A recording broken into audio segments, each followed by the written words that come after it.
Կովկասում Իրանի մասնակցությամբ ուշագրավ զարգացումներ են ընթանում, որոնք համապատասխանում են Թեհրանի որդեգրած հարևանների հետ սերտ շփումներ ունենալու ռազմավարական մոտեցումներին։ Մայիսի 18-ից 21-ը Ղարաբաղում անցկացվում են իրանա-ադրբեջանական ցամաքային զորավարժություններ, որոնք կրում են Արաքս 2025 խորագիրը։ Դրանց մասնակցում են Իսլամական հեղափոխության պահապանների կորպուսի և ադրբեջանական ստորաբաժանումների հատուկ ուժերը։ Զորավարժությունների մասին շատ տեղեկություններ չեն հաղորդվում, սակայն հայտնի է, որ իրանական ուժերը դրանց մասնակցելու համար հատել են Բիլեսավուրի անցակետը։ Իրանցի գեներալ Վալիոլլահ Մադանիի խոսքերով իրանա-ադրբեջանական վարժանքներն ուղղված են ընդհանուր սահմանի անվտանգության ուժեղացման ու հնարավոր վտանգների կանխարգելմանը։ Նմանատիպ զորավարժություն Իրանն ու Ադրբեջանը անցկացրել են նաև նախորդ տարի նոյեմբերին իրանական Արդեբիլ նահանգի Ասլանդուզի շրջանում, որը նույնպես կրում էր Արաքսի զորավարժություններ խորագիրը։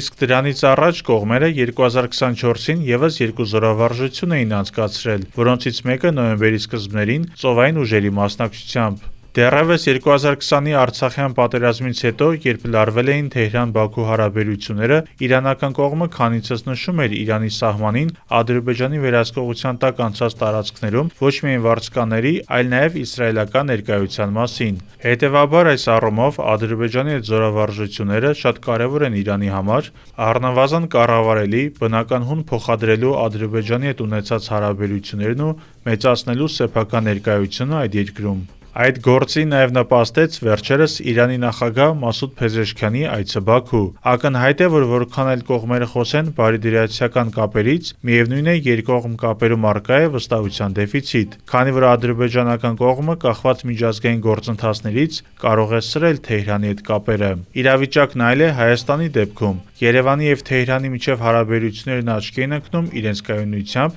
և ռազմավարական կապերի խորացման դինամիկայով։ Մինչ ընթանում են ադրբեջանա-իրանական զորավարժությունները, Հայաստանի պաշտպանության նախարար Սուրեն Պապիկյանի հրավերով Հայաստան է ժամանել իր պաշտոնակից Իրանի պաշտպանության և զինված ուժերի աջակցման նախարար գեներալ Ազիզ Նասիրզադեի պատվիրակությունը։ Ուշագրավ է, որ մեկ ամիս առաջ էլ հայ-իրանական սահմանին առաջին համատեղ զորավարժություն է անցկացվել հայկական և իրանական զինված ուժերի միջև։ Բացի այդ, օրերս մայիսի 17-ից 19-ը Իրանում անցկացվեց միջազգային նշանակություն ունեցող Թեհրան Dialogue Forum 2025-ը, որին Հայաստանից մասնակցում էր Անվտանգության խորհրդի քարտուղար Արմեն Գրիգորյանը։ Նա ոչ միայն համաժողովին ներկայացրեց Երևանի մոտեցումները տարածաշրջանային գործընթացների վերաբերյալ, այլ նաև մի շարք կարևոր հանդիպումներ ունեցավ Իրանի առանցքային պաշտոնյաների, այդ թվում երկրի նախագահ Մասուդ Փեզեշքյանի հետ։ Գրիգորյանին մասնավորապես ընդունեցին Իրանի գերագույն առաջնորդի խորհրդական,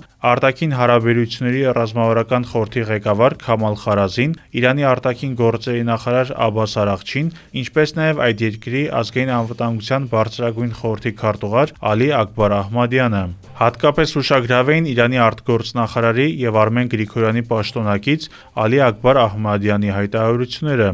Իրանական տեղեկություններով Իրանի ազգային անվտանգության գերագույն խորհրդի քարտուղարը խոսել է Իրան-Հայաստան հարաբերությունները առանց սահմանափակումների զարգացնելու պատրաստակամության մասին։ Իրանցի բարձրաստիճան պաշտոնյան նշել է, որ թույլ չեն տա մեջբերում եմ թշնամիներին վնասելու երկկողմ կապերը։ Ինչ վերաբերում է Աբբաս Արաղչիի ուղերձներին, ապա Իրանի գլխավոր դիվանագետը, խոսելով խաղաղության ապահովման մասին, հանդես է եկել Հայաստանի և Ադրբեջանի միջև լարվածության նվազման, ինչպես նաև խաղաղության փաստաթուղթը հնարավորինս շուտ կնքելու օգտին։ Նա Արմեն Գրիգորյանի հետ հանդիպմանը վստահեցրել է, որ Թեհրանը այդ գործում ջանք չի խնայի։ Իրանական այս ուղերձները վկայում են, որ Թեհրանը նախկինի պես շարունակում է հնարավորինս նպաստել խաղաղության ամրապնդմանը և թույլ չտալ որևէ էսկալացիա, որի պարագայում կարող են լրջորեն վնասվել Իրանի շահերը։ Հենց այս նպատակով Թեհրանը փորձում է մի կողմից ամրապնդել վստահության մակարդակը Բաքվի հետ, իսկ մյուս կողմից հնարավորինս խորացնել կապերը Հայաստանի հետ։